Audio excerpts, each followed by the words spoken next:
चलिए अब शुरू करते हैं इस टॉपिक का CV2 ऑक्टाहेड्रल स्प्लिटिंग। चलिए समझते हैं ऑक्टाहेड्रल स्प्लिटिंग के बारे में। तो ये तो हम जानते हैं कि मेटल्स के डी ऑर्बिटल में जो इलेक्ट्रॉन होते हैं और जो लिगेंड्स के इलेक्ट्रॉन होते हैं उनके बीच में रिपल्शन होता है और इसी को हम बोलते हैं इलेक्ट्रोस्टैटिक रिपल्शन। यहाँ पर हमारे पास एक सेंट्रल मेटल एटम है और उसके चारों तरफ 6 लिगेंड हैं और ये लिगेंड्स ऑक्टाहेड्रल मैनर में अरेंज्ड हैं। ऑक्टाहेड्रल के केस में जो लिगेंड्स होते हैं वो मेटल की तरफ अप्रोच करते हैं एक्सिस के थ्रू, यानी कि x axis, y axis and z axis.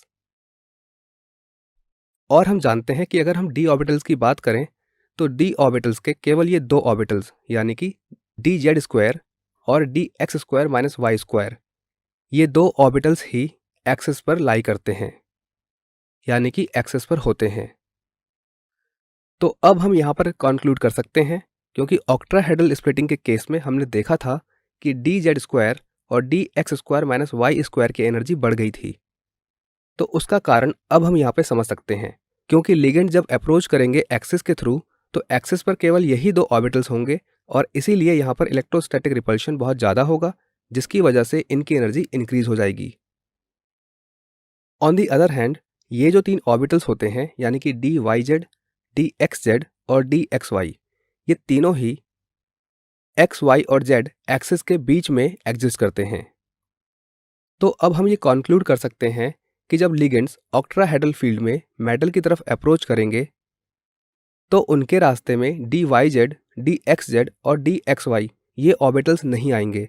On the other hand ligand के रास्ते में डी जेड स्क्वायर और d x square minus y square ये 2 ऑर्बिटल आएंगे, या इसीलिए हम कह सकते हैं कि ये दोनों ऑर्बिटल्स ज़्यादा रिपल्शन एक्सपीरियंस करेंगे।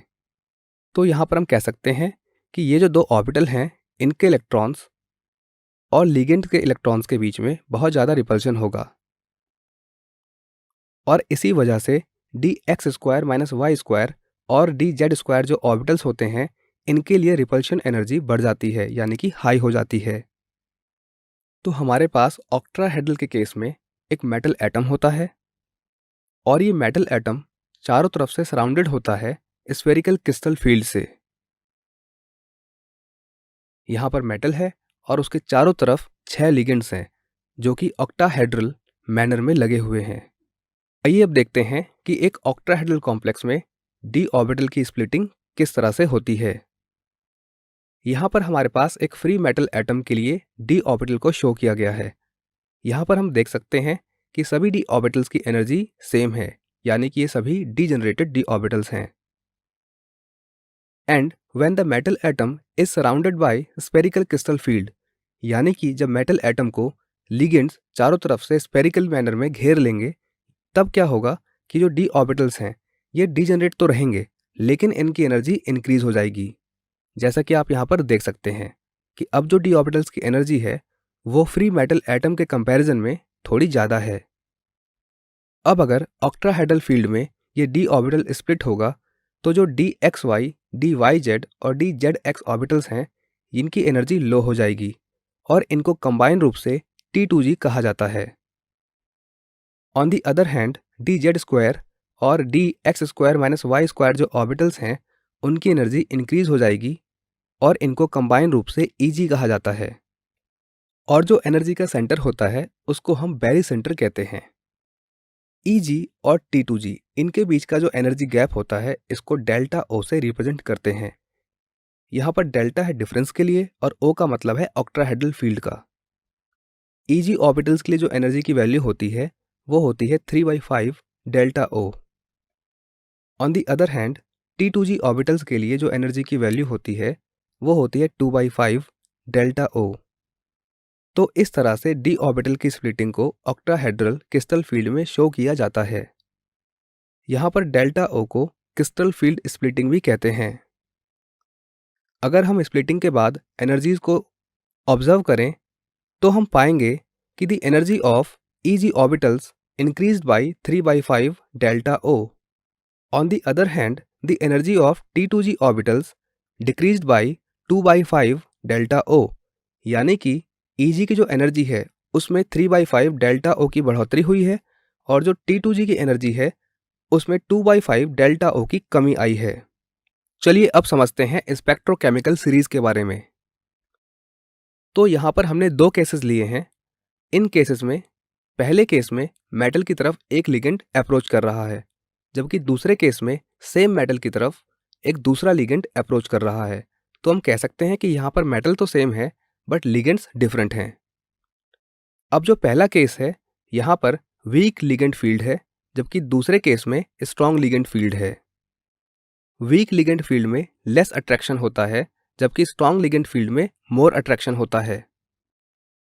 और वीक लिगेंड फील्ड के केस में लेस रिपल्शन होता है, जबकि स्ट्रॉन्ग लिगेंड फील्ड के केस में मोर रिपल्शन होता है।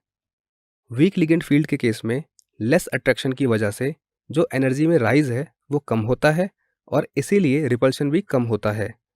ऑन दी अदर हैंड अगर हम बात करें स्ट्रॉन्ग लिगेंड फील्ड की, तो वहाँ पर अट्रैक्शन बहुत ज़्यादा होता है, जिसकी वजह से एनर्जी में राइज भी बहुत ज़्यादा होता है और इसीलिए रिपल्शन भी बहुत ज़्यादा होता है।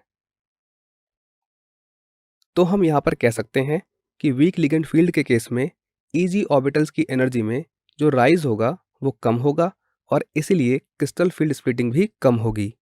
On the other hand strong ligand field के केस में ईजी ऑर्बिटल्स की एनर्जी में जो राइज होगा वो ज़्यादा होगा और इसलिए क्रिस्टल फील्ड स्प्लिटिंग एनर्जी भी ज़्यादा होगी।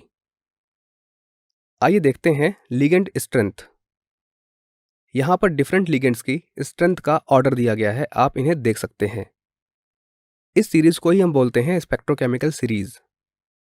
इस सीरीज में जो सबसे वीक लिगेंड है वो है I- और जो सबसे स्ट्रॉन्ग लिगेंड है वो है CO यानी कि कार्बोनाइल।